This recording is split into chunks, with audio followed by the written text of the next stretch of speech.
vazia, Jesus Cristo transformou.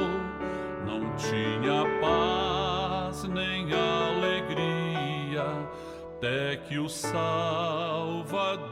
me achou. Tal como a flor que no jardim desponta para a luz do sol, assim brilhou um dia em mim Jesus. Nasci de novo pra entender o amor que Cristo tem por mim. Jesus achou-me, agora sou feliz. Pra me encontrar, perdeu sua vida, meu Jesus, o bom pastor. A mão que foi na cruz ferida me salvou, tão pecador. A ti, Jesus, Cordeiro eterno, confesso que és meu Salvador. Já me lavou teu sangue carmesim.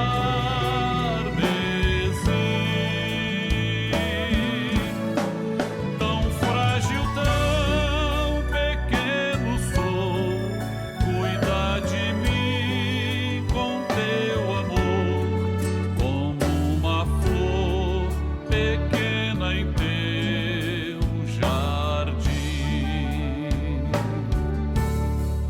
Como uma flor pequena em teu jardim.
Meus temores e aflições, minha dor, decepções, aprendi a colocar minha vida sobre o altar. Então sei que posso orar e em Deus posso confiar.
Pois o sangue de Jesus é que tem o poder.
Este mundo não tem a sua paz. Este mundo não conhece o que é amor.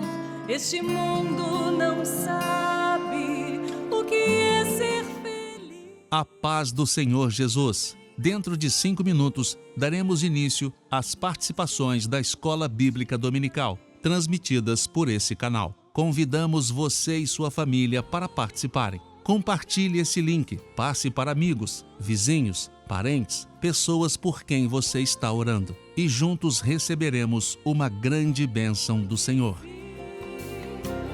Fez-me entender o que é a salvação.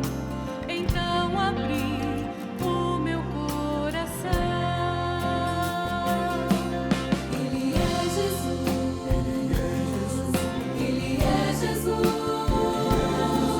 O amor verdadeiro que o homem pode ter.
Senhor, estamos dando início ao nosso programa de 15 horas, hoje 16 de 10 de 2024.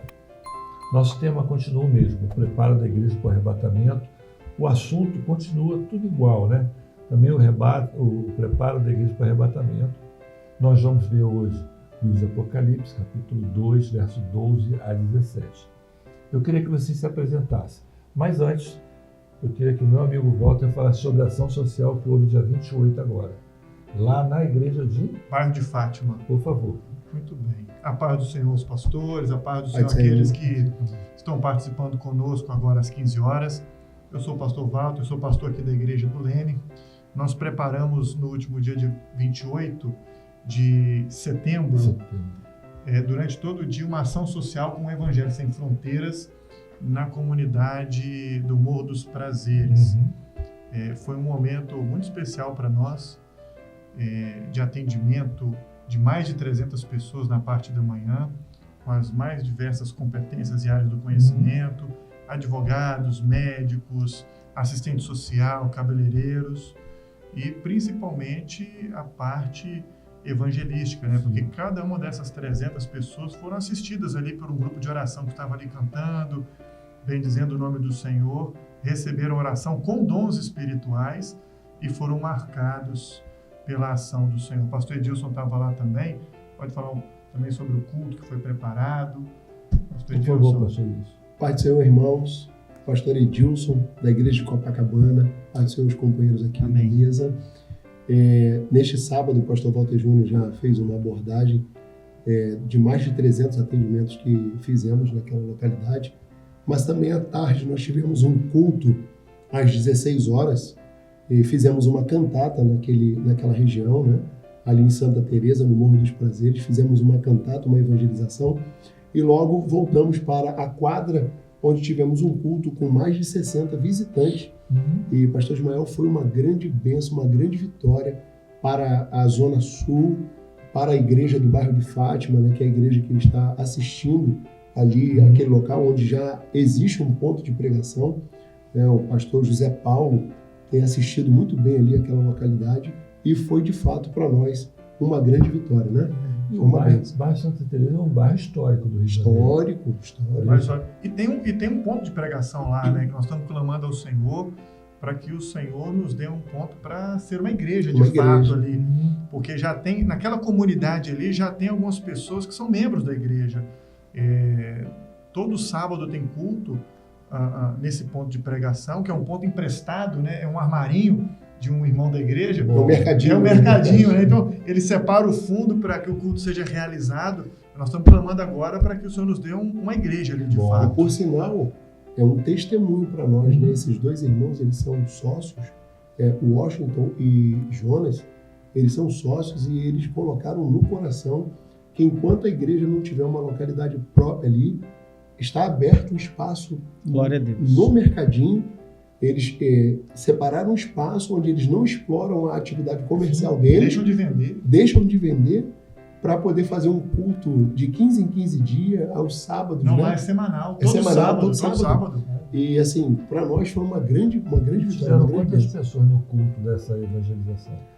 Nós tivemos ali aproximadamente 70 pessoas, né? De visitantes. Que bom. Fora o atendimento que fizemos durante o dia, que muitos não puderam voltar para o culto. Então, na ação social, nós tínhamos um grupo, o pastor Walter Júnior orou por muitas pessoas, né? Muitas. Daquela turma, 300 pessoas, quase todas receberam oração e receberam um convite e uma palavra. Muito bom. Lucas. Eu sou o pastor Lucas, estou na Gávea, Rio de Janeiro. Recém-ordenado, né? Quanto tempo de ordenação? 2 meses. Que bom, né? Está na Gávea lá lutando ali pertinho da Rocinha, se eu não me engano. Sim, ele está na Gávea e Rocinha, né, Lucas? Estamos ali com um trabalho também na Rua 1, é um ponto de pregação. Também todo sábado, às 17 horas, nós temos um culto de evangelização. Que bom. Pastor Tiago. Tiago, estou na Igreja do Catete. Mais uma vez aqui. Mais uma vez. Tiago tem 4 meses de ordenado. Não, 2 meses também, junto com o Lucas. Que bom. Bem, irmãos, vamos começar então o nosso programa. A primeira pergunta, ela é a seguinte. Lendo Apocalipse capítulo 2, verso 12 a 17, com a ênfase da operação do Espírito do Senhor na igreja de Pérgamo. Nós saímos das igrejas anteriores, a última foi Esmirna, agora estamos entrando em Pérgamo. Cite a ênfase, né? E o versículo que dá sustentação a ela. Nós temos Pedro Frederico de Santos, São Mateus do Espírito Santo, e Alan Júnior de Belfort Roxo, Rio de Janeiro. Vamos assistir. Depois eu gostaria que o Edilson começasse conosco. Tá, Edilson? Amém? A ênfase do Espírito do Senhor na igreja de Pérgamo é o espírito de inteligência, encontrado no capítulo 2 de Apocalipse, no versículo 13, onde a igreja vive um momento de controvérsia espiritual, pois dentro da igreja haviam aqueles que seguiam as doutrinas de Balaão e dos Nicolaítas, em oposição à doutrina da igreja. Dessa forma, o espírito de inteligência se faz presente, dando discernimento aos fiéis. A paz do Senhor Jesus. A ênfase do Espírito nesta igreja é o espírito de inteligência ou discernimento, que está ali nos versículos 14 e 15 do capítulo 2 de Apocalipse, que diz assim, ó: mas umas poucas coisas tenho contra ti, porque tens lá os que seguem a doutrina de Balaão, o qual ensinava a Balaque a lançar tropeços diante dos filhos de Israel, para que comessem dos sacrifícios da idolatria e se prostituíssem. E no 15 também assim diz, também os que seguem a doutrina dos Nicolaítas, o qual eu aborreço. Então ali está a ênfase do espírito de inteligência e discernimento, onde o Senhor aborrece as obras de Balaão e dos Nicolaítas, a todos a paz do Senhor Jesus. Bem, nós fizemos uma troca agora. Em vez do pastor Edilson começar a resposta, eu queria que você, Thiago, Amém. levantasse aquilo que você viu nessa resposta dos vídeos. O Pedro e o Diácono Alain, eles fizeram uma colocação muito interessante. É bom destacar que essa igreja, ela foi movida pelo Espírito Santo, porque para tomar a atitude de discernir isso, o homem não vai discernir isso por vontade própria, ele vai discernir isso movido pelo Espírito Santo. Né? E essa ação que veio contra a igreja, essas doutrinas que elas iniciam em Éfeso, né? muito pouco, depois vai para a igreja de Esmirna e começa a aflorar por causa da morte dos santos, dos fiéis, e agora aqui ela toma uma proporção muito grande, agora ela começa a dominar essa igreja, por isso Pérgamo, né? Esse casamento pervertido. Então, quando ela aflora aí essas duas doutrinas, a gente pode até aqui e aprender muito com isso que o pastor Judite tem falado, né? A doutrina de Balaão, que ele ofereceu uma quantia a ele para profetizar contra Israel, e a gente estava até conversando antes aqui, né? Um assunto muito bom, que é quando a gente se levanta, vê pessoas que se levantam contra a obra do Espírito Santo, e até mesmo no nosso meio, né? Porque a apostasia vai surgir do nosso meio, e a gente faz uma crítica, vê uma crítica contra aquilo que é os nossos irmãos. Isso é uma doutrina de Balaão, porque as pessoas querem ser amigas do mundo e estão negando aquilo que é a experiência do Espírito Santo. E aí falar da doutrina ali, dos Nicolaítas também é importante, por quê? Porque os Nicolaítas, eles eram tidos como gnósticos, era uma seita. E qual era o entendimento deles? O entendimento deles é que eles tinham algo superior, algo deles, mas não era movido pelo Espírito Santo. E a gente aqui nem precisa destacar tanto que eram as práticas imorais, a prostituição, aquilo que estava no meio deles, que eles tentavam justificar pela palavra. É interessante, né, o Thiago? Balaão, ele profetizava contra, né? Falsa profecia, o que a gente está conseguindo ver hoje no Brasil e em todo o mundo, né? E Balaão, ele aconselhou a Balaque justamente isso, perverter a doutrina consolidada em Éfeso, não é isso? A luta contra não deixar perder a doutrina, e agora nós vemos o inverso, né? Que vem as falsas profecias em função da atividade de Balaão. E o que eu queria comentar que o que o pastor Thiago acabou de falar é muito importante, né? É sobre aquilo que nós falamos contra o Espírito Santo, porque temos aprendido até com o pastor Gedeuti sobre os juízos, né? E há muitos que se levantam nessa última hora falando contra, assim como naquela igreja também. E ali estava exatamente o espírito de inteligência, né? Uma igreja, a igreja fiel, ela vive essa experiência. Ela tem que ser sábia. Ela sábia, exato. Para poder discernir aquilo que está acontecendo. Né, mas ela só discerne se ela estiver cheia do Espírito Santo. Exato. E se nós observarmos, quando o texto aqui no Novo Testamento, lá em Apocalipse, cita as investidas do adversário, naquele momento, eram as mesmas do Velho Testamento. Sim. Porque Balaão está no Velho Testamento, Jezabel no Velho Testamento. Ou seja, lá na frente, nós observamos que o adversário tem uma sistemática para poder operar. A igreja, quando está cheia do Espírito Santo, ela entende imediatamente aquilo que é do Senhor e aquilo que não é do Senhor, o que provém dele e o que não provém dele, seja na forma como se fala. Então, assim, é muito interessante quando se lê o verso 13, essa igreja tem duas características de discernimento muito interessantes. Ela reteve o nome do Senhor e ela guardou a fé, não negou a fé. Então, isso são sinais evidentes de sabedoria, de discernimento, de uma ação do Espírito Santo. Porque a primeira igreja de Éfeso houve uma grande investida contra a mensagem. A doutrina. Mas a principal doutrina era da ressurreição. A mensagem era Jesus morreu e ressuscitou. Glória a Deus. A de Esmirna teve que viver a mensagem. Se vocês creem que ele ressuscitou, vocês vão ter que morrer pelo nome dele. E a igreja morreu. Tanto é que a carta começa assim: assim escreve o primeiro e o último, o que morreu e ressuscitou. A igreja não negou o nome do Senhor. Então, qual foi a terceira investida? A mescla, a mistura. Então, agora, vamos pegar tudo que é do Senhor, agora todo mundo é cristão, está todo mundo muito certo, e vamos agora fazer uma mistura. Aquilo que o pastor Gideoti fala muito, nos seminários ouvimos muito, o pecado da mescla, né? Dessa mistura que vem justamente para tirar da igreja a ação do Espírito Santo e ela perder o discernimento, a luz. Interessante que aqueles que querem tentam acabar com a obra, eles começam por alguns pontos, né? Primeiro, clamor pelo sangue de Jesus. Exatamente. Os dons espirituais não são dons espirituais, não é isso? A profecia, aí Balaão vai lá, começa a profetizar diferente, começa a tentar perverter.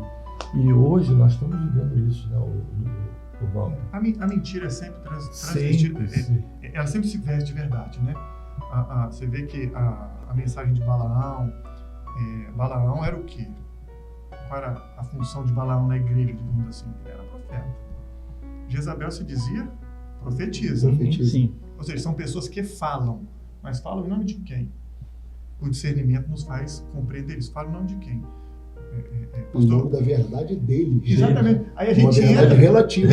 Exatamente. Absoluta. A gente até notei que a situação daquela igreja naquele momento era uma verdade relativa. É muito importante que os irmãos compreendam o seguinte: a verdade relativa, ela vai ao encontro de todas as vontades do coração do homem. A verdade absoluta vai sempre ao encontro da vontade do coração do Senhor. Isso aí. Se a verdade te abraçou por completo, existe um grande risco de ela não ser uma verdade absoluta. Porque a verdade absoluta, ela agrada o coração do Senhor, que muitas vezes não agrada o nosso coração. Mas como somos uma igreja cheia do Espírito Santo, nós somos sensíveis para saber. Isso aqui, mesmo que não vá ao encontro do que o meu coração deseja, é melhor porque vai ao encontro do que o coração do Senhor deseja. E você basta você usar o dom de sabedoria, discernimento. Você consegue saber aquilo que está acontecendo da verdade relativa, da absoluta. É isso? Uma igreja que discerne isso. É interessante que o pastor Walter falou também, quando ele cita ali que eles eles retiveram o nome e não negaste a fé. O que essa igreja ela tinha, os fiéis, né? E o pastor Gideoti, ele sempre, quando ele vai dar essa aula, ele destaca muito bem que nunca vai faltar os fiéis. Aquele momento aqui, a igreja se perverteu, a igreja num contexto humano, mas a obra nunca faltou. Isso. E o que fez eles guardar e tomar essa atitude é que havia na presença dele uma espada. E que espada é essa? É a palavra. Por isso que é importante a doutrina e a escola dominical, que nós temos, que nos fortalece e nos prepara para o arrebatamento. Isso é muito importante, a escola bíblica dominical, né? É diária, todo domingo você tem, e virou uma rotina agora, né, Walter? Você tem uma sequência. Domingo, escola bíblica dominical, terça-feira, a resposta dinâmica, né? Nas igrejas, né? Nas igrejas. E depois a gente começa a ver Lâmpada para os Meus Pés, os programas que o presbitério está colocando, inclusive o nosso. o nosso programa dá uma base muito grande para ensinar na quarta-feira. Porque elas podem pegar o nosso programa e ver aquilo que está acontecendo e as nossas respostas. O que eu acho interessante no versículo 14, qual é destacado aqui para a resposta, é que diz assim: mas umas poucas coisas tenho contra ti, porque tens lá os que seguem a doutrina de Balaão, o qual ensinava Balaque a lançar tropeço diante dos filhos de Israel. Então tens lá alguns que seguem. Além de o pastor Tiago fez um comentário aqui muito interessante, que alguns têm falado hoje, né? E também existem aqueles que estão não só falando, mas, pastor Walter, estão seguindo. Eles seguem. Fazem questão, eles seguem, eles não só falam, não só comentam de alguma coisa, não. Tem lá alguns que estão seguindo, né? Há pouco tempo foi até falado, né? O pastor Luiz Eugênio até falou em uma das aulas de abertura de oração, né? E ele fez um comentário sobre, às vezes nós até seguimos tantas pessoas, vou falar até aqui um pouquinho de rede social, né? Às vezes a gente segue até e você está seguindo alguém que está contra a doutrina, contra o projeto. Sabe, mas talvez eu pode dar exemplo, não vai ser censurado. Não vamos cancelar o programa.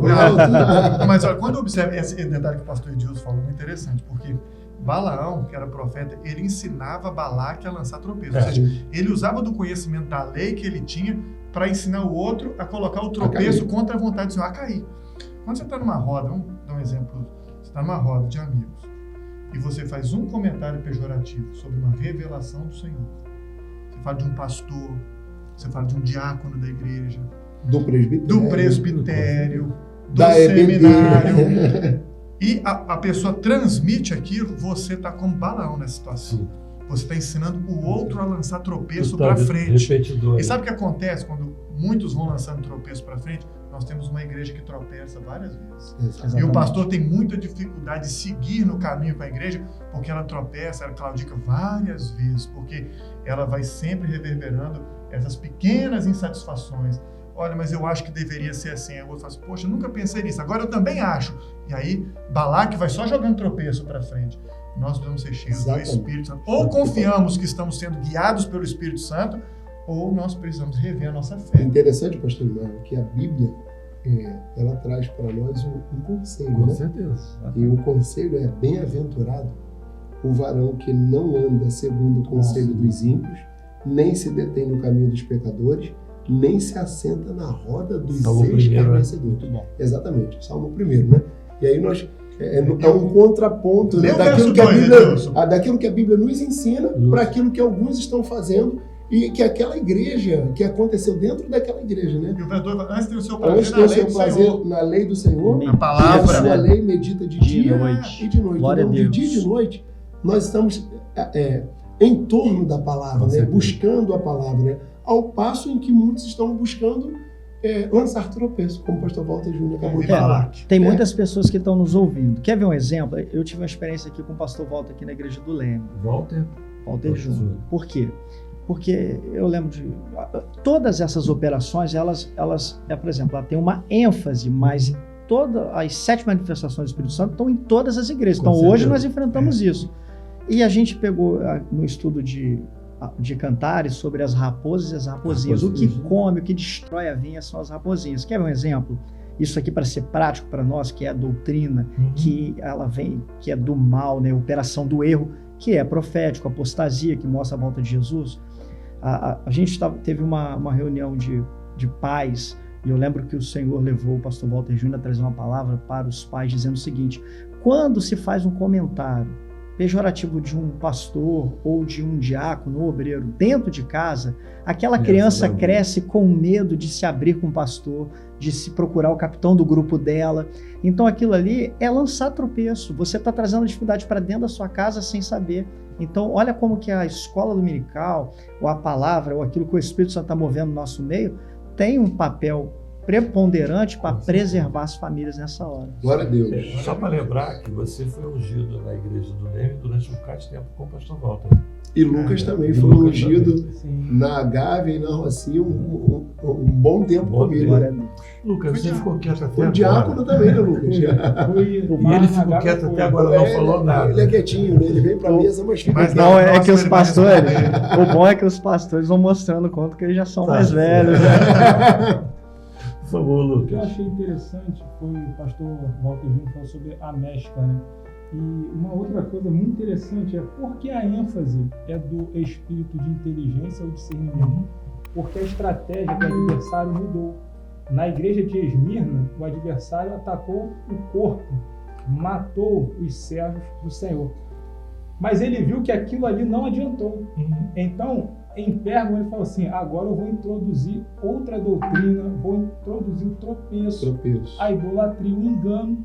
Então foi tão necessário que o Senhor atuasse agora com o espírito de discernimento para trazer Muito bom. livramento. E ele Glória a Deus. foi criando estratégias para poder matar em Éfeso, conter a doutrina. Pegou, não conseguiu, vai lá para Esmirna, vamos matar as pessoas, vamos ver que eles provem a ressurreição. E agora em Pérgamo, a junção, né, do governo com a igreja. O inimigo ele veio para matar, roubar, destruir. Ele matou, não conseguiu, depois veio nessa sequência. Ele tentou roubar, esconder a palavra, esconder a doutrina, deturpar a doutrina, não conseguiu. Agora ele tenta destruir a fé. E para complementar, eu não sei o nosso tempo, né?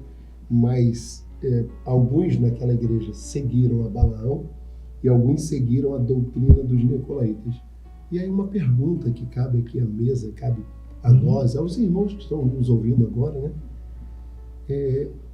Será que é tão difícil nós seguirmos a doutrina do Espírito Santo?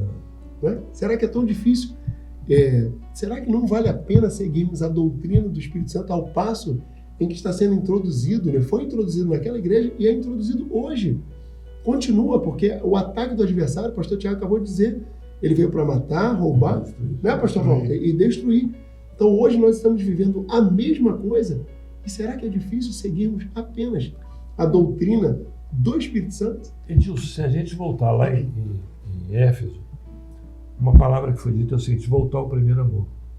Se Muito todo bom. dia você lembrar do teu primeiro amor, Glória a você Deus. ultrapassa isso. Amém. Eu estava conversando com uma senhora, ela falava, pastor, é muito difícil hoje você num batismo, você vê aquela pessoa que acompanhou desde a assistência a outra, e na hora do primeiro abraço, quem deu foi ela, em que você vai chorar. É sempre lembrar isso, o primeiro amor que você teve lá em Duque de Caxias, né? Isso. E ó, quanto tempo já tem, né? É verdade. É só lembrar. Aí você vai para a doutrina.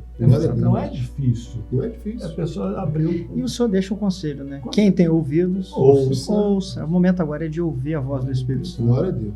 Podemos seguir? Amém. A pergunta número 2, ela diz o seguinte: lendo Mateus capítulo 13, verso 31, na parábola do grão de mostarda, qual a aplicação profética da expressão o homem pegando dele semeou no seu campo? Nós temos Isabela de Juiz de Fora e Daniel de Leopoldino, Pedro Leopoldino, Minas Gerais. Vamos assistir. Depois eu queria que um dos irmãos, quem vai querer continuar? Edilson, pode ser? Pode ser. Então, o pastor Edilson vai continuar. Meus irmãos, essa expressão, ela se refere àqueles homens que pegaram da fé e comercializaram. Eles plantaram no campo do seu próprio interesse. E a palavra do Senhor nos deixa um alerta sobre isso.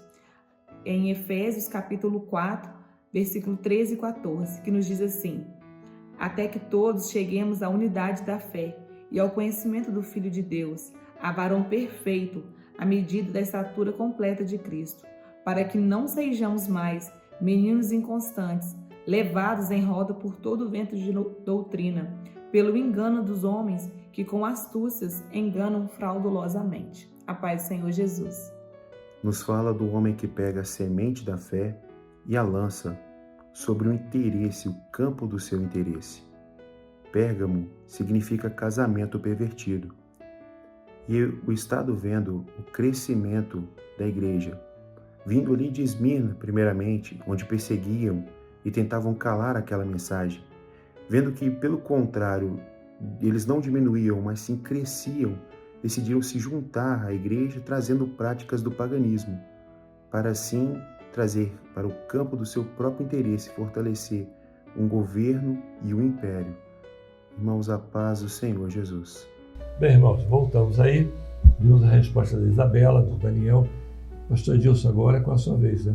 Sim, foi muito importante a participação da Isabela Carvalho, de Juiz de Fora, e do diácono Daniel. Eles fizeram uma contribuição muito interessante. Estava de Minas Gerais aí. Minas Gerais. Glória a Deus, né? E estávamos discutindo aqui a teorização da fé, né? O que o homem, a aplicação, a pergunta aqui, qual é a aplicação profética? Então, nós entendemos hoje que o homem, ele coloca a fé no campo, no seu campo, no campo dos seus interesses. E aí, nós abrimos até uma discussão ainda há pouco aqui sobre uma palavra que o presbitério ele falou muito, né, por um bom tempo, mostrando o púlpito, em muitos lugares, ele virou balcão de negócios. Teorização da fé. Você pega o grão de mostarda, você pega a fé, você coloca ela no campo dos seus interesses. E isso mostrando profeticamente o que está acontecendo nessa última hora. Por isso que o tema do nosso assunto é o preparo da igreja para o arrebatamento, né? Então, uma igreja que ela discerne isso, que ela começa a entender que ela não pode participar disso, então ela não vai teorizar a fé, ela não vai pegar a fé e colocar apenas no campo dos seus interesses. O pastor Tiago fez até um comentário ainda há pouco, né, que você pega a fé e coloca aqui no seu campo do interesse, né, naquilo que é material, naquilo que compete a cada um de nós. Não, a fé não. Não podemos fazer isso com a fé. E o pastor Lucas também fez uma contribuição ainda há pouco aqui, por favor. Amém. É interessante, né, quando nós vemos a parábola do grão de mostarda, nós vamos ver que a semente morreu, a fé morreu, e a fé fala do Espírito Santo. Sim. Então isso morreu e a árvore apareceu. Então o homem apareceu.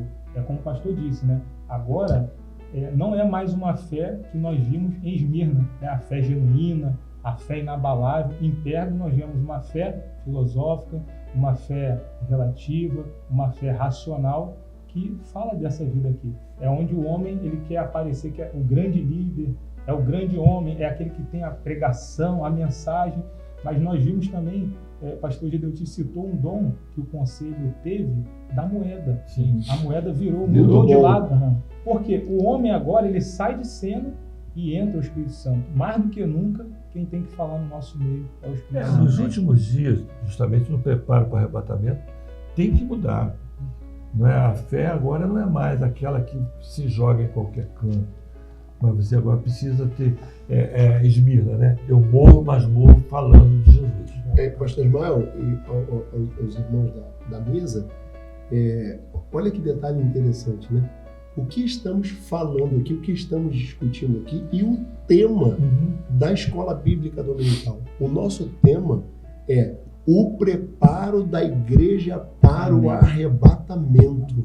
O tema não é o preparo da igreja para algo pessoal, o preparo da igreja para um crescimento, não. É o preparo, é uma igreja que está se preparando, que ela precisa discernir que ela está vivendo o momento do arrebatamento. Então ela não teoriza a fé, né? Como o pastor Lucas acabou de falar, ela não troca, ela não substitui a fé, ela não coloca a fé nos interesses próprios, no campo dos seus interesses, né? Não, ela vive uma fé verdadeira, uma fé genuína, né? E ao passo em que muitos nessa última hora, como eu disse no início, o púlpito virou balcão de negócios. Então, ao passo que muitos nessa última hora não têm se preparado, não está preparando a igreja para o arrebatamento, porque breve Jesus vai voltar para arrebatar a igreja. Né? Pastor Thiago. O pastor Edilson estava falando aqui, eu estava lembrando de uma frase que o saudoso pastor Demerval dizia sempre para a gente: a fé é inegociável. Ela não negocia porque ela é o resultado de uma operação do Espírito Santo no nosso meio. A fé, ela vem por ouvir a palavra de Deus. Então a fé, ela é resultado da doutrina edificada no nosso meio. A gente estava conversando aqui antes, e é até marcante. Você vê que a palavra toda, para nós, ela está toda ligada. Aqui nós aprendemos, um homem saiu a semear. Ele saiu a semear num campo que não era dele. Quem é este homem que saiu a semear? É essa operação que o Espírito Santo está realizando hoje. O pastor Walter Júnior trouxe uma palavra agora recente, falando sobre a terra, e uma revelação, eu achei muito interessante, a gente estava conversando, porque a terra está ali e ela recebeu uma semente, ela abraçou a semente. Ela não quer essa obra, né? Muitos que estão nos ouvindo agora, ela não quer demonstrar para o mundo. A gente não está preocupado com isso. A gente hoje está preocupado em abraçar a voz do Espírito Santo no nosso coração, a vida, né? Essa vida que é tão pequena, a menor de todas, mas é tão poderosa, né? Essa é a obra que nós queremos. Agora, qual é o perigo? É o que o pastor Edilson trouxe. É quando a gente pega e você não quer deixar ser movido pelo Espírito Santo. Eu não quero ir na IBD, eu não quero ir no culto de doutrina, eu não quero ir... Aí ali eu deixo de deixar este semeador semear na minha boa terra, no meu coração, e agora eu escolho semear ela naquilo que é o meu interesse. A fé, só para a gente fechar, que eu acho que é interessante dizer, a fé é redentora. A fé gerada pelo Espírito Santo, ela é redentora. Ela vem para redimir o homem e para dar ao homem uma bênção que é a graça, a salvação. Essa graça é um favor do Senhor. Então, o texto lá, até abri aqui, Efésios 2,8, fala, porque pela graça sois salvos por meio da fé. Isto não vem de vós, é dom de Deus. A fé, ela é redentora, e os irmãos que estão assistindo precisam gravar isso no coração. O maior favor que o Senhor nos deixou foi a salvação, e a fé é o caminho, é o veículo que nos dá acesso à graça. E essa graça não tem relação alguma com a nossa vida secular. Não é porque você está passando uma prova, meu irmão, que a graça não está estabelecida na sua vida. Muito bom. Se nós observarmos a vida de Jó passou uma prova duríssima, mas a graça estava estabelecida na vida dele. Jesus foi crucificado, mas a graça estava estabelecida sobre a vida dele. Não negociou a fé. Não negociou. Nós vemos vários... É inegociável, como o pastor Demetrio dizia. Inegociável. Vários exemplos bíblicos de que a graça estava estabelecida e as pessoas passando problemas seríssimos. Por exemplo, Ana orava ao Senhor por um filho, aquela dificuldade anos e anos, mas a graça estava estabelecida na vida dela. Ruth e milhares de exemplos. Então, assim, é só para todo mundo guardar. Porque o cristianismo de hoje fala muito o seguinte, que se você não for próspero na vida secular, a graça de Deus não está sobre você. O púlpito virou balcão de negócio. Exatamente. O púlpito virou balcão de... É uma inversão de valores. Isso é um teorização da fé. Veja só, uma vez perguntaram para Jesus assim, por que essa pessoa nasceu doente? Sim. Quem foi que pecou?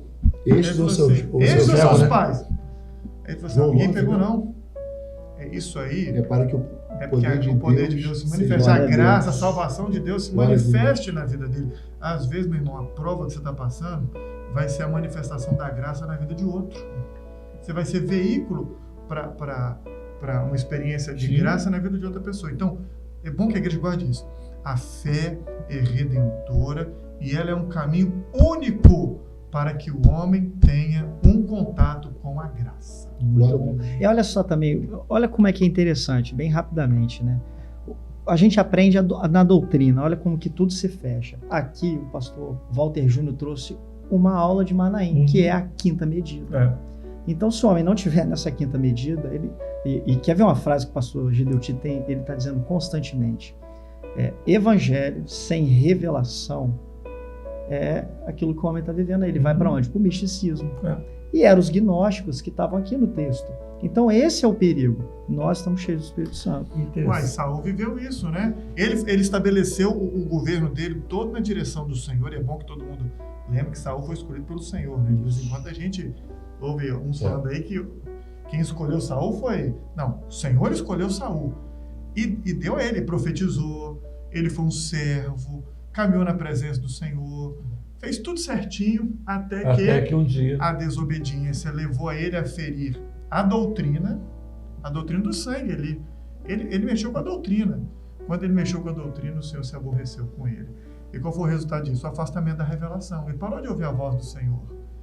Então, assim, essa é uma situação, cair da graça tem descaído, é uma situação que pode ocorrer com qualquer pessoa, conosco, com você que está nos ouvindo. O que nós precisamos é ter cuidado para que a gente não enverede por esse caminho. Então, é interessante isso tudo. Aí agora vamos trazer para o contexto histórico daquela carta ali.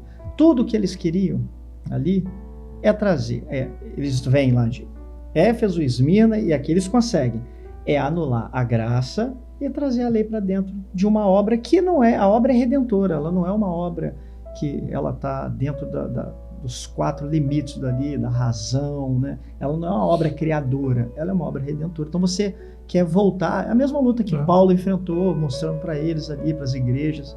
E você vai ver também o seguinte, né, Tiago? A maior luta nossa, de alguns anos atrás, foi Quinta Medida.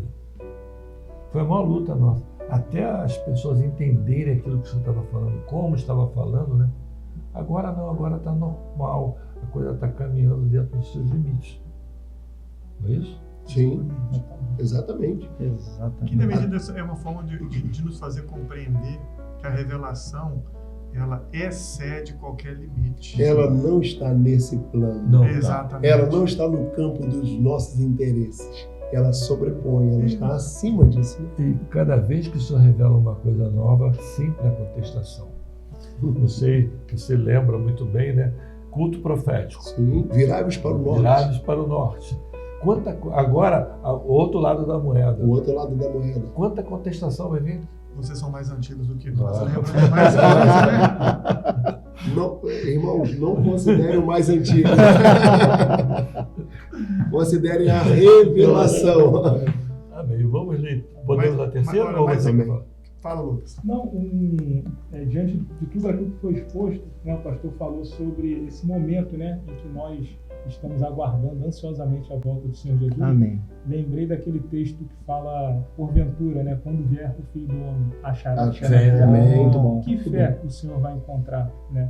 A fé redentora, salvadora, ou essa fé material, onde o homem quer aparecer, visando seus fé teorizada? Podemos então? Amém. Amém. Pergunta número 3, lendo Apocalipse, capítulo 2, verso 12 a 17. Identifique onde emerge a oposição. Qual o nome citado e que tipo de oposição você encontra na igreja de Pérgamo? Nós devemos citar o texto e fazer um comentário. Nós temos Fabiane Alcântara, de Minas Gerais. Hoje, Minas Gerais está dominando. Para quem não sabe, eu sou mineiro.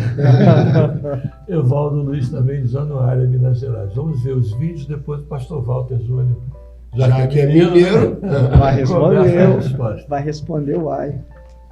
A oposição na igreja de Pérgamo emerge de dentro da própria igreja, influenciada por falsos ensinamentos e práticas imorais. O nome citado no texto é o de Balaão, cuja a doutrina está associada à corrupção e desvio espiritual. No verso 14 lemos: mas algumas poucas coisas tenho contra ti. Tens aí os que seguem a doutrina de Balaão, o qual ensinava Balaque a lançar tropeços diante dos filhos de Israel, para que comessem do sacrifício da idolatria e se prostituíssem. Essa oposição é manifestada pela aceitação de ensinamentos que promovem a idolatria e imoralidade, levando a parte da igreja a se desviar dos princípios e da fidelidade de Cristo. A paz do Senhor Jesus.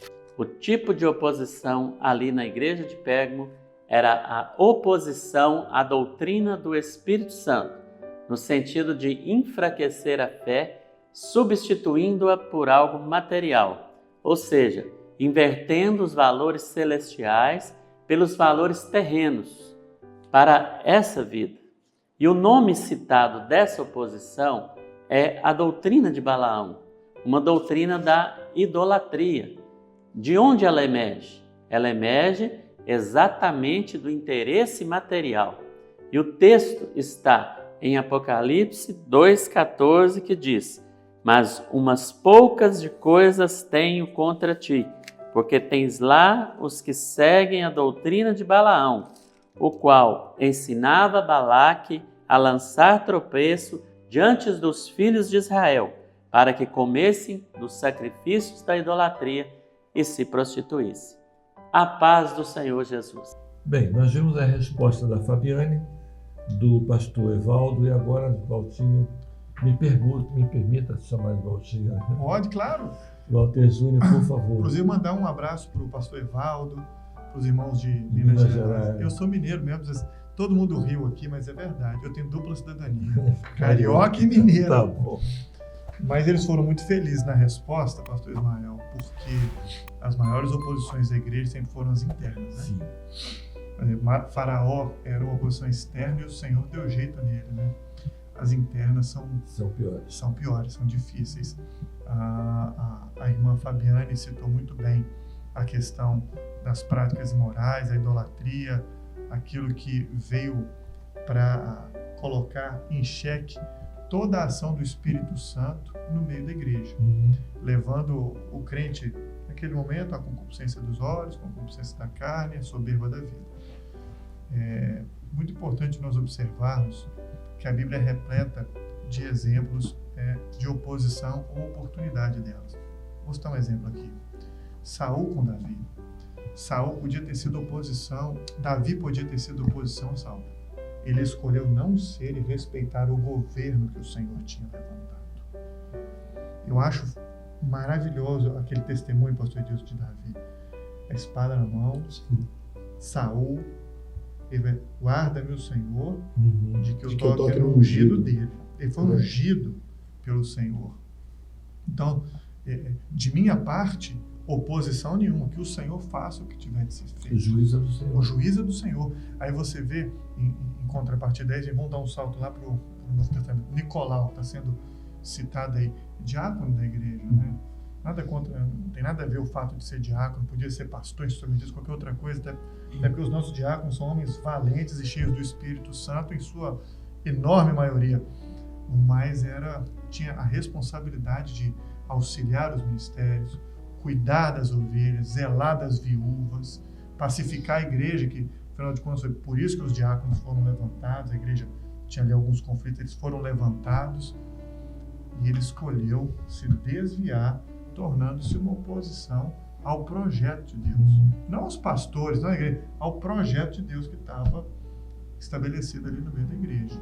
É interessante o que o pastor Walter falou, e a gente até pode pensar, nós somos a obra de Davi. E quando ele faz essa citação, Davi era um jovem e ele enfrentou um homem caído, já idoso, né, já uma idade mais avançada. Só que a história, ela prova Davi. Porque Davi, a história muda, só que agora Davi na outra posição. Ele agora já mais maduro, experiente, e ele enfrenta a oposição de um jovem mais novo que queria tomar o lugar dele, que é Absalão. E você vê que tanto ele... Adonias. Exatamente. E tanto ele quanto novo e quanto velho, ele não mudou o caráter dele, foi o mesmo. Agora, interessante quanto isso é a apostasia. Um detalhe, a Bíblia fala assim, é necessário que venham os escândalos. É necessário, mas ai por quem vier. Agora, o que é um alerta para nós, essa resposta que o pastor Walter Júnior trouxe, né, e que todos nós aqui conversamos? Tudo isso que nós vemos da apostasia, que é essa resposta número 3, mostra para nós que nós temos que olhar para o alto, porque a apostasia hoje é um dos maiores marcadores proféticos à volta de Jesus. E Tiago, me permite fazer uma colocação aqui dentro do que você está falando, pastor Tiago? E o pastor Walter Júnior disse assim, as piores oposições foram as internas e podemos dizer que são as internas. Continua sendo as internas. E você disse assim, mas Davi logo enfrenta uma batalha com 2 jovens, né? Absalão e Adonias, e eles disseram assim, um disse assim, se eu reinasse, e o outro disse assim, eu reinarei. Porque tudo que eles queriam era tomar o lugar de Davi. Eles queriam o poder, eles queriam a posição, eles queriam estar à frente, o governo. A nossa maior batalha hoje, e o pastor Lucas foi muito feliz na colocação que ele fez aqui anteriormente, quando ele mostrou o dom espiritual que o Senhor nos deu, o virar da moeda. A nossa grande batalha hoje, lutamos porque há uma oposição interna, e às vezes ela está no nosso meio, não deixarmos espaço para que o homem assuma. mas para que o Espírito Santo ele continue a governar Amém. as nossas vidas, porque essa obra ela é do Espírito Glória a Santo. Deus. Essa obra ela não emerge do homem, né? Ela não provém do homem, ela não veio do homem, ela veio da eternidade, passa pelo nosso tempo e ela vai voltar para a eternidade quando Jesus ele arrebatar a igreja. Glória a Deus. Ele vai levar tudo com ele. Então nós fazemos parte dessa obra. Interessante que na ceia em que demos lá em Bairro de Fátima, né, o Senhor nos deu até uma colocação, como pode nós fazermos parte de uma obra tão perfeita sendo homens tão imperfeitos? Né? Então, o Senhor, ele nos deu essa obra por conta da graça, foi a graça, né? O pastor Walter Júnior falou ainda há pouco aqui sobre a graça. Então, a grande oposição, a doutrina, a oposição à doutrina, a oposição interna que se levanta é para que não sejamos mais governados pelo Espírito Santo, e sim por alguém, e sim por um homem. Não, podemos até glorificar a Deus porque quem está governando essa obra é o Espírito Santo. Né? É interessante que as mudanças, né? As viradas, sim, né? Viradas para o norte, e agora o outro lado da moeda, alguma virada muito grande vai acontecer. Amém. Não é à toa da visão, né, Lucas? Verdade. E isso que o pastor comentou, né, pastor Edilson, nós aprendemos que aquilo que firma o homem no caminho é a doutrina. Amém. A doutrina foi a riqueza dos servos de Esmirna e é a nossa riqueza também. A escola bíblica dominical, agora o culto de terça-feira, né, o culto doutrinário. Então a doutrina, ela é aquilo que nós temos para combater as oposições que têm se levantado, que sempre existiram, sempre existiu oposição ao projeto, agora tem se intensificado, mas nós temos todo o recurso para vencer essas oposições. É lutar contra a Balaque. É interessante que aos irmãos que nos ouvem nessa hora, né, como a palavra já nos deu um conselho ainda há pouco, né, que lemos aqui até uma palavra de conselho para nós, que fica o conselho mais uma vez, né, porque o pastor Tiago diz assim, ai da quem por aqueles que vem ao escândalo, né?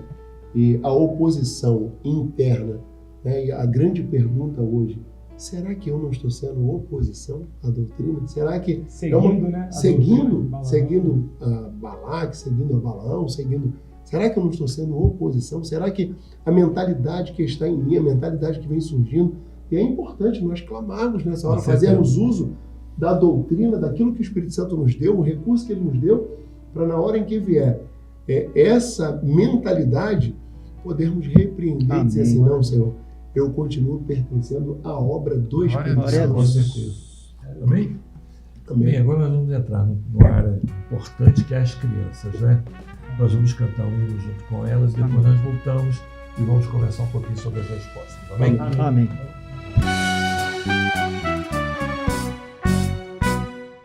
Quero ser fiel a ti, Jesus, fazer sempre a tua vontade, guardar a tua palavra, que é luz e vida para o meu caminho. Ser fiel, ser fiel, ser fiel até o fim. Ser fiel até meu Jesus voltar. Quero andar na tua luz, Senhor, só assim estou seguro. Quero proclamar em alta voz: Jesus ressuscitou ao terceiro dia, está vivo e reina em meu viver. Ser fiel até o fim. Ser fiel até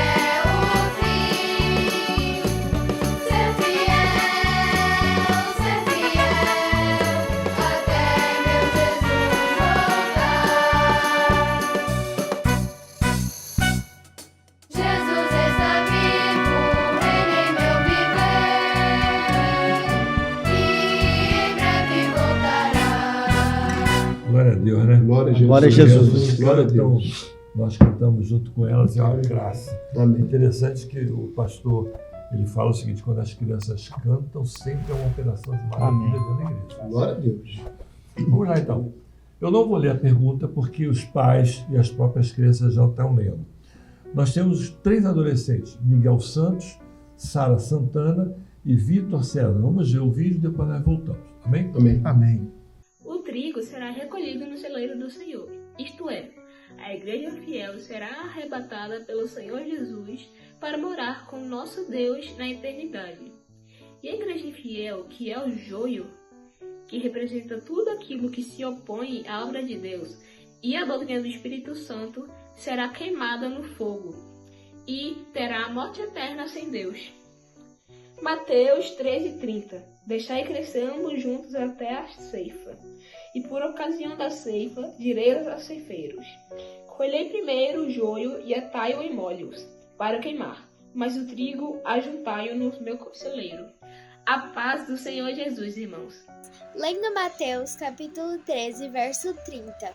O trigo será recolhido no celeiro do Senhor, e o joio será queimado no fogo. Em quais figuras você identifica a igreja fiel e a igreja infiel? A figura do trigo é possível identificar que ele está sendo representado pela igreja fiel, pois o trigo será recolhido no celeiro do Senhor. E na figura do joio, é possível identificar que ele está representando a igreja infiel, pois será queimado no fogo. A igreja fiel, ela representa a figura do trigo, enquanto a igreja infiel representa a figura do joio. Ambas possuem diferenças. A igreja fiel, que representa o trigo, ela está dentro da obra de Deus e que na estrutura de fé é a boa terra que recebe a boa semente, que no caso é a palavra de Deus, guarda no coração e produz os frutos da salvação. Enquanto isso, a igreja infiel, ela não guarda a palavra de Deus no coração, ela está debaixo do governo de outros senhores, dos homens, dos maus ensinos, da razão, da carne, do pecado e da idolatria. Ela é infiel e desobediente ao amor do Senhor Jesus, e que será queimada, ou seja, passará por uma tribulação, uma eternidade sem Deus. Enquanto a igreja fiel, ela viverá a eternidade com Deus. A paz do Senhor Jesus. Vamos lá, pastor Gilson. Eu sei que você vai fazer um comentário. Primeiro aqui fazer um comentário aqui, né, sobre as participações, porque Miguel, Sara e Vitor foram assertivos, né, naquilo que eles colocaram e têm aprendido. Agora, Miguel, há um convite a fazer a você. Você já está com a camisa do Evangelho Sem Fronteira, né, pastor Ismael? Isso, exatamente. Olha, você está convidado a vir aqui na Zona Sul, no Evangelho Sem Fronteiras, que teremos na Rocinha, né? Pastor Ismael pediu para te convidar para você vir aqui na Rocinha, né? Vai ser muito útil. Vai ser muito útil, né? Você já está uniformizado. Está padronizado, né? E que bênção. Agora, interessante, pastores, a colocação que eles fizeram, né, sobre o trigo, sobre o joio. Quem é que vai ser arrebatado? Quem é que vai ser recolhido? Quem é que vai ser levado para o celeiro de Deus? E aí, nós estamos trabalhando aqui as perguntas, e tudo que falamos aqui hoje sobre a doutrina que foi implantada, o combate à doutrina que ela ia sendo gerada, as oposições à doutrina, tudo que falamos aqui mostra a diferença do servo, do crente, que tem a obra como forma de vida, e o outro que tem a obra como meio de vida. O que tem a obra como meio de vida, ele é aquele que pega a semente e ele coloca no campo dos seus interesses. É meio de vida. A obra, para mim, é meio de vida. Não. Para a igreja fiel, para aquele que vai ser recolhido pelo Senhor, para o celeiro de Deus, para aquele que tem a semente do Senhor plantada no seu coração, a obra é forma de vida. É diferente, né? A obra como forma de vida é quando nós deixamos, repito, o que o pastor Lucas lembrou muito bem aqui do dom espiritual que foi tido no Conselho Presbiteral. É aquele que tem a obra como forma de vida, ele está atento à voz do Espírito Santo, ele está ouvindo a voz do Espírito Santo, e há uma garantia a você que nos ouve, a você que participa desse programa tão maravilhoso conosco, você será arrebatado, como a igreja será arrebatada também para o celeiro de Deus. Né? É interessante disso que você vai ver o seguinte: são adolescentes que até bem pouco tempo, não é? Lá em Centenário, né? Você que veio de lá, de Caxias, corriam a igreja toda, faziam uma bagunça. Agora eles param para entender aquilo que você falou. A igreja como forma de vida e os interesses pessoais. São meninos que já vão passar para jovens e já estão se acostumando à doutrina verdadeira. Eu gosto de dizer que eles estão aprendendo a valorizar a palavra. O meu filho, por exemplo, é um intermediário. Não perde o culto de quinta-feira. É o dia que tem que responder as perguntas. E agora quer responder dos adultos. Quer responder todas. Você contou também que ele pegou as respostas e leu todas. Foi na sua frente, né? Foi na minha frente. Ele está melhor do que você. Muita coisa. Muita coisa. Amém, então? Amém. Mas é importante, só para a gente fechar, que o pastor Edilson falou, a obra como forma de vida e como meio de vida, e esse dom da moeda, eu achei muito interessante quando o pastor Gideon te falou, eu me lembrei logo daquela experiência de Jesus com o discípulo herodiano, né? É lícito pagar o imposto? Mas o que está na moeda aí? Vira a moeda, pega uma moeda aí, vamos ver o que tem na moeda. É a cara é o rosto de César. Aí ele falou uma palavra que ninguém entendeu muito, assim, dá a César o que é de César e a Deus o que é de Deus. O que ele estava falando para o discípulo? Olha só, o teu coração é como uma moeda. Quando se olha a imagem que tem nela, é a de César, é a do mundo. Dá a César o que é de César. Você já está identificado com César. É o joio, você já está identificado com a perdição. Agora, dê a Deus o que é de Deus. A imagem do nosso coração como moeda precisa testificar do rosto do Senhor, da imagem dele. Glória a Deus. A imagem dele tem que resplandecer em nós. Esse é o trigo. Glória que no dia do Senhor ele vai ser recolhido para o celeiro dele. Porque ele estava identificado com a semente, né? Glória a Deus. E olha, não adianta você anotar não, Edilson. Essa mensagem é nossa. Bem, vamos então à acessibilidade. Nós temos aí a jovem Isabela e a senhora Maria Ribeiro do Rio de Janeiro. Nós vamos assistir, depois vamos fazer o comentário também. Lendo Mateus capítulo 13, verso 30, o trigo será recolhido no celeiro do Senhor, e o joio será queimado no fogo. O que o Senhor disse sobre o trigo? Ajuntai-o no meu celeiro. Em Mateus capítulo 13, verso 30, nos diz assim: deixai crescer ambos juntos até a ceifa, e por ocasião da ceifa direi aos ceifeiros: colhei primeiro o joio, atai-o em molhos para queimar, mas o trigo ajuntai-o no meu celeiro. A paz do Senhor Jesus. A paz do Senhor Jesus. A irmã Maria Ribeiro irá responder a pergunta para a classe de acessibilidade. Lendo Mateus capítulo 13, verso 30, o trigo será recolhido no celeiro do Senhor e o joio será queimado no fogo. O que o Senhor disse sobre o trigo? Disse Jesus o trigo: ajuntai no meu celeiro. Nós somos do Senhor, somos como o trigo. Quando Jesus voltar, irá nos levar para morar com Ele no reino do céu.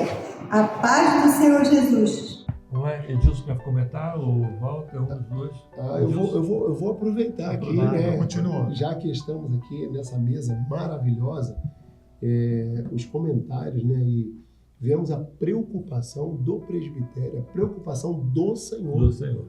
Com relação à obra e ao estudo da EBD, mostrando que ninguém está excluído, né? Aos adultos, às crianças, a acessibilidade, né? Então todos estão participando do mesmo banquete, da mesma mesa, todos nós estamos participando daquilo que está relacionado com o propósito que temos, que é um dia morar com o Senhor na eternidade, né? Então, as respostas já foram maravilhosas, né? Já ouvimos aqui a jovem Isabela Leite e a irmã Maria Ribeiro. Uma grande bênção ouvir a resposta dos nossos irmãos, né? E o trabalho, né, que está sendo feito na acessibilidade. Tivemos um trabalho, né, aqui na Zona Sul. Na Igreja da Gávea. Na Igreja da Gávea, todas as igrejas da Zona Sul. Que devemos voltar sempre. Né? Não sei se vocês têm nas igrejas aqui alguém com acessibilidade. Temos. Na minha igreja eu tenho um surdo e é difícil você parar dele querer cantar. Ele quer cantar. Ele quer cantar. Aqui no Leme nós estamos fazendo um curso de Libras para introduzir isso também no meio da igreja. Glória a Deus. Que interessante, Walter, que esse é o Mauro, né, lá da minha igreja de Adelina Maia, ele quer pregar, ele quer falar. E ele está falando agora com as pessoas, da maneira dele, ele aprendeu Libras dentro de casa, né? E ele fala da maneira dele do Evangelho. Ele quer pregar isso. E são pessoas que antigamente estavam excluídas, né? Simplesmente segregavam. Nós temos cegos surdos, né? Sim. Que hoje já estão... Eu estava conversando com o Guizo, ele falou que os cegos surdos estão viajando. Eles viajam sozinhos. Né? São pessoas que estão segregadas dentro da... Pastor Rubens, agora que ficou cego há pouco tempo, ele estava falando, o cego ele tem um tempo de luto. Depois que termina o tempo de luto dele, ele abre a mente e começa a trabalhar para o Senhor. Essa é a realidade. Não podemos esconder ninguém. Né? Eu acho que o trabalho de acessibilidade nos trouxe a seguinte reflexão. A obra é do Espírito. Então não interessa se eu falo, se eu escuto, se eu não falo, Glória a Deus. se eu não escuto, se eu ando, se eu não ando. O que interessa é a pessoa estar cheia do Espírito Santo. E o coração, né? O coração está cheio do Espírito Santo, ele pode ser usado em qualquer Glória lugar. a Deus. E que bênção, né? Saber que nós temos um Senhor que nos escolheu só lembrar, da forma que somos, né? Amém. É só lembrar a experiência de Moisés, né? Se eu sou pesado de língua, coloca aí uma pessoa mais eloquente. Não, mas eu escolhi você. Você tem que ser você. Eu escolhi você. Eu queria falar para todos que têm acessibilidade, estão escutando, participando do programa agora, o Senhor te escolheu, tá? Vai e realiza a obra do Glória Senhor. a Deus. Nós vamos fazer um programa só com o pessoal de acessibilidade agora. Amém. Esse mês que vem agora, Amém. provavelmente. Glória a Deus. Amém. Bem, nós estamos encerrando o nosso programa. Alguns avisos seria bom, né? Que você que está nos vendo em casa, grave o seu vídeo, envie a sua participação, se inscreva no nosso canal no YouTube, né? Ative a notificação, porque toda hora que você vai ter um programa novo, a notificação vem. E agora lembrar uma coisa que nós vamos começar a viver todos os dias. O quarto é Trombetas e Festas. Né? É o momento agora, o start está sendo dado, em que você deve convidar, né? Um conselho que eu dou, pega a sua lista lá de clientes que você tem lá do WhatsApp, né? Que deve ser mais de 5.000, manda para eles, que é uma maneira de evangelizar. Daqui a pouco nós vamos ter aqui no Leme nosso culto presencial, nas nossas igrejas, e às 20 horas o culto pelo YouTube, que nós vamos mandar o link. É interessante, pastor irmão, posso fazer um comentário sobre o Trombetas e Festas? Que na nossa vida, né, até na vida profissional, eu costumo dizer isso muito para as nossas equipes, onde eu trabalho, existe um funil hoje, né? E o presbitério se preocupa exatamente com isso. Existe um funil de vendas, né? E existe um funil para nós atrairmos esse convidado a participar. A primeira coisa que tem que ser feita nesse funil é a atração. Você atrai, relaciona, depois você convida. Você se relaciona com a pessoa, depois você vai para o término do funil, que é a hora de mandar o link. Então não adianta você mandar um link no dia do Trombetas e Festas. Então você precisa fazer isso antes, vir alimentando isso, relacionando. Às vezes é alguém que você pode mandar um culto de madrugada, você pode mandar um culto você pode mandar um link da EBD para essa pessoa. Amém. Você vai relacionando até o dia em que você vai convidar para o Trombetas e Festas. Quantos programas nós temos agora? Até de agro. Um negócio nós temos agora no programa. Vamos fazer isso, vamos mandar o link, vamos incentivar as pessoas. Amém. Amém? Amém. Deus, a paz do Senhor. Amém. A paz do Senhor. Estaremos juntos. Amém. Obrigado por vocês terem vindo. Nós que agradecemos. Não sei se a gente volta tão cedo que o programa ficou. A paz do Senhor Jesus. Amém. Paz do Senhor.